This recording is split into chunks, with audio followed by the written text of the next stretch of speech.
Subscribe करिए हमारे channel target UP TET CTET को और बेल आइकन को दबाइए। हेलो फ्रेंड्स, मैं रेनू स्वागत करती हूँ आप सभी भावी अध्यापक एवं अध्यापिकाओं का आपके अपने channel target UP TET CTET में।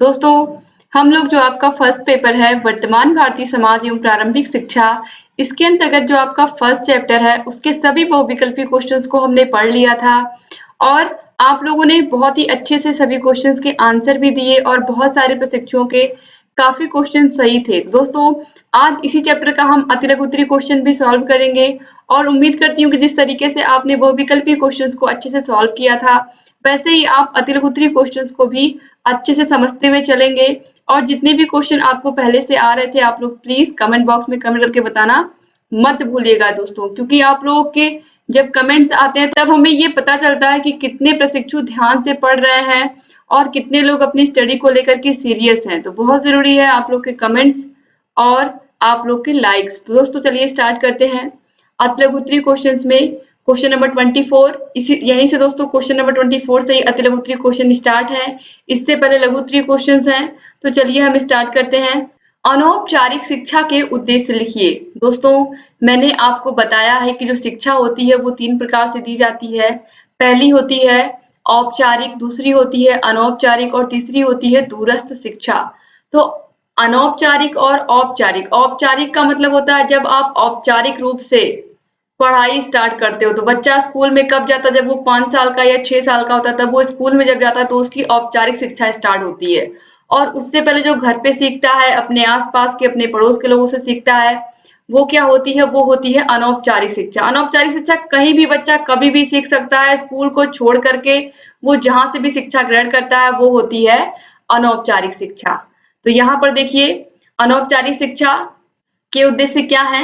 व्यक्तिगत तथा सामाजिक जीवन में समन्वय स्थापित करना, बालक को स्वतंत्र रूप से सीखने का अवसर प्रदान करना, स्वावलंबन की भावना विकसित करना, इसके अलावा समूह में कार्य करने की भावना का विकास करना। दोस्तों, जितना बच्चा स्कूल में सीखता है उससे भी कहीं ज्यादा बच्चा बाहरी दुनिया से सीखता है, क्योंकि आप सभी लोग को पता है बच्चों को पढ़ लिख करके इसी दुनिया में रहना है, इसी समाज में रहना है। तो समाज में घुलना मिलना, लोगों से मित्रवत व्यवहार करना, समूह में मिल करके कार्य करना, ये सभी चीजें उसे घर परिवार और आसपास के मित्र मंडली से ही मिलती है।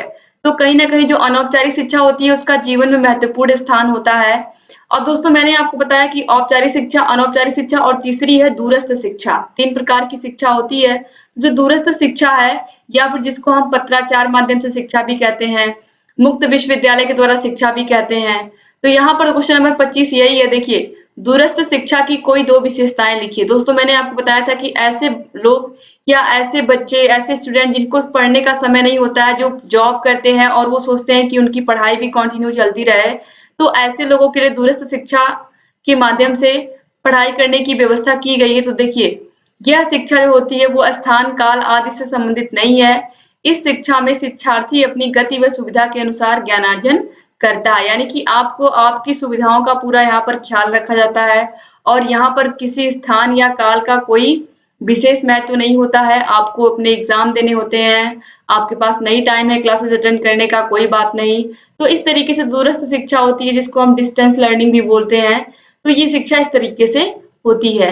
अब इसके बाद क्वेश्चन नंबर 26 है, निरौपचारिक शिक्षा के विभिन्न साधनों में किस आयु वर्ग के लिए अधिक दबाव डाला गया है? दोस्तों, जो निरौपचारिक शिक्षा होती है इसके अंतर्गत विभिन्न साधनों में 20 से 35 आयु वर्ग के लिए अधिक दबाव डाला गया है। इसके बाद क्वेश्चन नंबर 27 है, शिक्षा के मुख्य प्रकार बताइए। दोस्तों देखिए, शिक्षा के मुख्य 3 प्रकार है, मैंने आपको बताया, औपचारिक, अनौपचारिक और दूरस्थ शिक्षा। इसके बाद क्वेश्चन नंबर 28 है, आपके अनुसार किस प्रकार के लोगों के लिए अनौपचारिक शिक्षा की व्यवस्था उपयुक्त होगी? हमारे अनुसार जो लोग विद्यालय जाने में असमर्थ हैं उन लोगों के लिए अनौपचारिक शिक्षा की व्यवस्था उपयुक्त है। तो दोस्तों, अनौपचारिक शिक्षा ऐसे लोगों के लिए बहुत ही महत्वपूर्ण है जो लोग विद्यालय नहीं जा सकते, जैसे कि जो घरेलू महिलाएं होती हैं, जो हमेशा अपने घर के कामों में ही लगी होती हैं, उनके पास समय नहीं होता है, या फिर बुजुर्ग लोग, ऐसे लोगों को हम अनौपचारिक शिक्षा के माध्यम से उनको शिक्षा दे सकते हैं। इसके बाद क्वेश्चन नंबर 29 है, हर्बर्ट की पंचपदी प्रणाली के सोपानों को संक्षेप में बताइए। दोस्तों देखिए, यह प्रणाली अधिगम के अबोधात्मक जन सिद्धांत पर आधारित है। हर्बर्ट ने विद्यार्थी को कोरा कागज माना है और सारा ज्ञान बाहर से दिए जाने की बात कही। हर्बर्ट ने इसके लिए 5 चरण बताए: प्रस्तावना, प्रस्तुतिकरण, संगठन, तुलना एवं मूल्यांकन। ये पांचों पद हर्बर्ट की पंचपदी प्रणाली के नाम से प्रख्यात हैं। बहुत ही महत्वपूर्ण है दोस्तों कि पंचपदी प्रणाली के जनक कौन है या पंचपदी प्रणाली के सोपानों के जनक कौन है, तो हर्बर्ट हैं। और इसके जो पांचों सोपान हैं, कभी कभी ये ऑप्शन में पूछ लेता है, तो प्रस्तावना, प्रस्तुतिकरण, संगठन, तुलना और मूल्यांकन, ये पांचों आपको बिल्कुल याद होने चाहिए। ये पांचों पद जो इन्होंने बताए हैं, 2017 में पूछा हुआ क्वेश्चन है दोस्तों। आगे बढ़ते हैं, क्वेश्चन नंबर 30 है, सर्वोत्तम शिक्षा वही है जो संपूर्ण सृष्टि से हमारे जीवन का सामंजस्य स्थापित करती है। यह कथन किसका है दोस्तों? यह कथन है रविंद्रनाथ टैगोर जी का। आगे बढ़ते हैं, क्वेश्चन नंबर 31 है, शिक्षा की एक परिभाषा दीजिए। दोस्तों अरविंद घोष के अनुसार शिक्षा से मेरा अभिप्राय बालक तथा मानव में पूर्ण रूप से शारीरिक, बौद्धिक एवं आध्यात्मिक बल की सर्वांगीण उन्नति से है। आगे बढ़ते हैं, क्वेश्चन नंबर 32 है, शिक्षा के कोई 2 कार्य लिखिए। दोस्तों शिक्षा के कोई 2 कार्य: मनुष्य की आंतरिक शक्तियों का विकास करना, मनुष्य के चारित्रिक तथा नैतिक गुणों का विकास करना।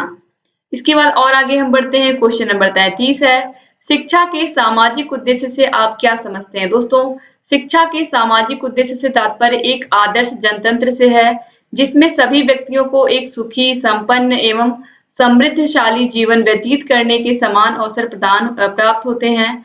साथ ही चिंतन व मनन करने की पूर्ण स्वतंत्रता होती है। आगे बढ़ते हैं, क्वेश्चन नंबर 34 है, शिक्षा के विशिष्ट उद्देश्य कैसे होते हैं? दोस्तों शिक्षा के विशिष्ट उद्देश्य लचीले, अनुकूलन योग्य तथा परिवर्तनशील होते हैं, और जब इसकी अत्यंत आवश्यकता होती है तभी इसका निर्माण किया जाता है, अन्यथा नहीं। इसके बाद हम आगे बढ़ते हैं दोस्तों, क्वेश्चन नंबर 35 है, शिक्षा को प्रभावित करने वाले प्रमुख कारक लिखिए या प्रमुख कारकों को लिखिए। दोस्तों यहाँ पर देखिए, शिक्षा को प्रभावित करने वाले कौन कौन से कारक हैं, यानी कि शिक्षा कौन कौन से ऐसे कारक हैं जिनसे प्रभावित होती है। तो सबसे पहले है समाज की दार्शनिक विचारधाराएं, यानी कि उस समाज का दर्शन कैसा है, वहां के लोगों का विचार कैसा है। इसके अलावा समाज की सांस्कृतिक विचारधाराएं। इसके बाद है समाज की आर्थिक एवं राजनीतिक स्थिति। दोस्तों जो समाज की आर्थिक एवं राजनीतिक स्थिति होती है, ये शिक्षा की दशा को बहुत ही अधिक प्रभावित करती है। जैसे कोई बहुत अमीर देश है, कोई बहुत धनी देश है, तो अगर वो देश धनी है तो वो अपने बच्चों की शिक्षा पर बहुत अधिक धन खर्च करेगा, क्योंकि उसके पास पैसे की कोई कमी नहीं है। तो सोचेगा वो देश क्या सोचेगा कि हमारे देश के बच्चे जितना अच्छे से पढ़ाई करेंगे, जितना स्किल उनके अंदर डेवलप होगा, वो बच्चे उतना ही आगे जाएंगे और हमारे देश का उतना ही नाम करेंगे। लेकिन अगर उसी देश में राजनीति चल रही है, उसी देश में लोग राजनीति के चक्कर में शिक्षा पर बिल्कुल ध्यान ही नहीं दे रहे हैं, शिक्षा किसी भी प्रकार से हो, शिक्षा को कोई महत्व ही नहीं दे रहे हैं, और सारा सारा जो उनका ध्यान है वो केवल धन अर्जित करने में है, तो इस तरीके से जो शिक्षा व्यवस्था है उस देश की कहीं ना कहीं लचीली हो जाती है।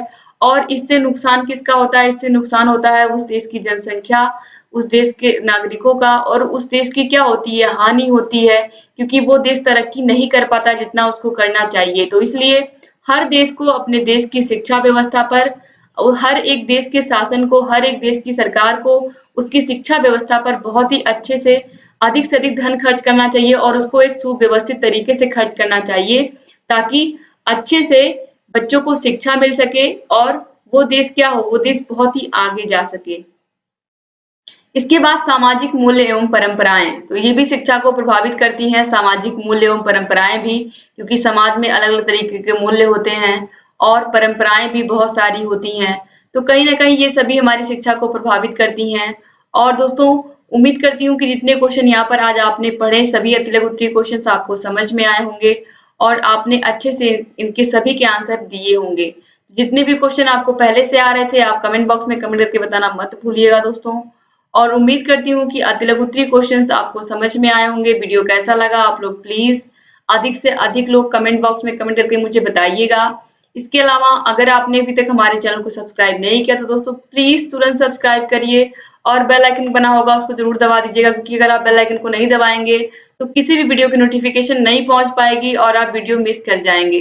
तो बहुत ज़रूरी है कि जितनी भी इम्पोर्टेंट वीडियोस हमारे चैनल पर आती हैं, आप सभी वीडियोस को देखिए और अच्छे से पढ़ते हुए, समझते हुए चलिए। जहाँ कहीं भी कोई भी समस्या है, हमसे पूछते हुए चलिए, क्योंकि आप सभी लोग को पता है आपकी सभी समस्याओं का समाधान target UP TET CTET channel करता है और लगातार ऐसे ही करता रहेगा, क्योंकि आप सभी लोग को पता है आगे चल कर के हम आपको UP TET, C TET, super TET सबकी तैयारी करवाने वाले हैं। तो बस ऐसे ही हमारे चैनल से बने रहिए, सभी वीडियोस को देखते हुए रहिए।